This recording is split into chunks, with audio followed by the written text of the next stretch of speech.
Hi, it's Angela. I hope all is well with you today. I'm out taking a walk with my boys, even though they really don't want to walk with me. I guess I'm too old. I don't know. But anyway, I hope all is well. It's a beautiful day today. Nice and sunny evening.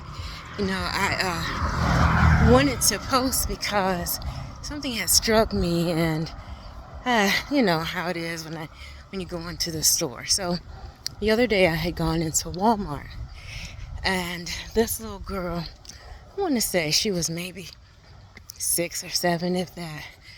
And she was saying, "Mommy, Mommy." And she wanted her mother's attention with something. And the mother was saying, "Don't you see me talking? You need to be quiet. And I don't know what happened after that. I don't know what the little girl did or didn't do. But what caught my attention after that was that the mother she scolded this girl. She was like, "I told you not to talk to me when I'm talking to other people, and you got one more time to disrespect me. One more time." And the little girl was just looking, her eyes was all big. And I don't know what the little girl did. But the mother is talking to the little girl about respect. But she's yelling at the top of her lungs in the Walmart, or top of her voice rather, in the Walmart. How does the little girl learn what respect looks like if you're saying to be respectful, but you are yelling at the top of your lungs in Walmart? I mean, I'm not saying she need to baby the little girl, but what you want is what you give out. And so if you want respect, then you give out respect. If you want disrespect, then you give out disrespect. We have to learn how, especially as black mamas, and I know more than black people watch these videos, but we have this reputation that it seems like we have to uphold, that we are rude, that we are out of control, that we are bossy, that we don't know how to be respectful when we talk to people. And we really do have to break this narrative, especially my sisters, my black mama sisters, that it didn't feel good when you were a child and you were yelled at or spoken down to or belittled. It didn't feel good when somebody told you to shut up, and you can't defend yourself, you can't say anything. And I'm not saying that children need to be disrespectful, but it's a way to talk to people, even your children, even your grown people, even your grown-ups or your grandparents. When we get to the point where we're in that middle age where you've got grandparents looking to you to help them, or your parents rather looking to you to help them, and you have your children. That's where we are right now. And it's just disrespect. I mean, people are disrespectful. If you look up CDC and you look up mental health issues with young people, there's so many problems that these young people are having. Kids that are school age are having because of the way they are being spoken to at home. A lot of them are suicidal. They have made plans to take themselves out. They are unhappy. I saw statistics on helplessness, feeling helpless. You between 5 and 17, you should not be 5-year-olds feeling helpless and want to take themselves out. What does a 5 and 17-year-old have in common? They're going to school and they go home. But if you have a parent or somebody that's talking down to you day in and day out, belittling, respect. You need to respect me. Look at me when I'm talking to you. And all this. And then we hollering and crying. God forbid if anything happens to these children. Our children are looking for love. They're looking for affirmation. And that ought to come from home. We have to change this, mamas. And my sisters.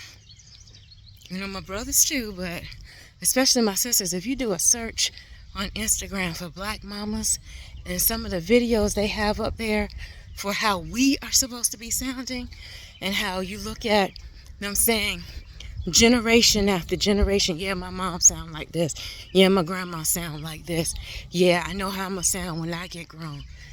Keep going, keep going.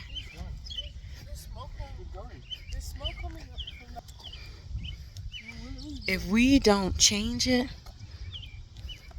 we're going to continue to see mental health issues.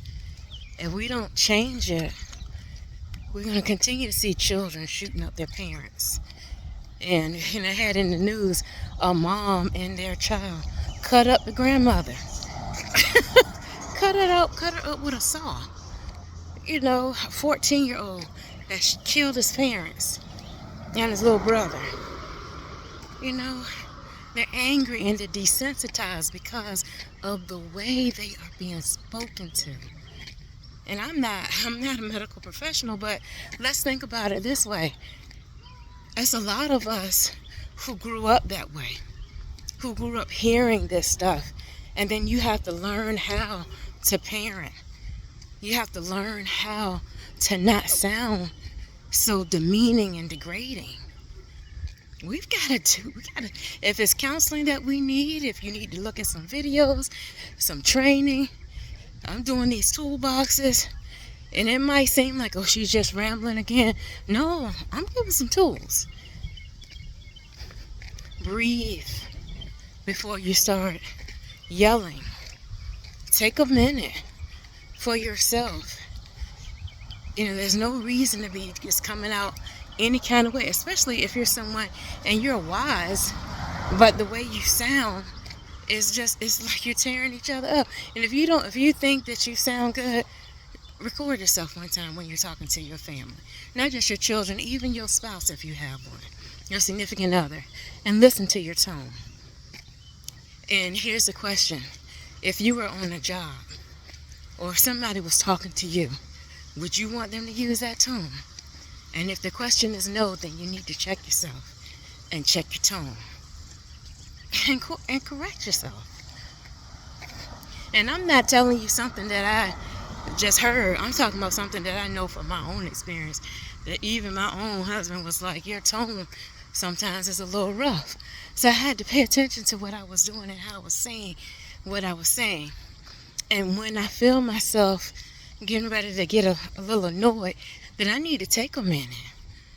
Because not everything that comes to my mind needs to come out of my mouth. And even if it does come out of my mouth, it doesn't need to come out of my mouth with a nasty sting to it. So, how you doing today? Good, good. Nice evening.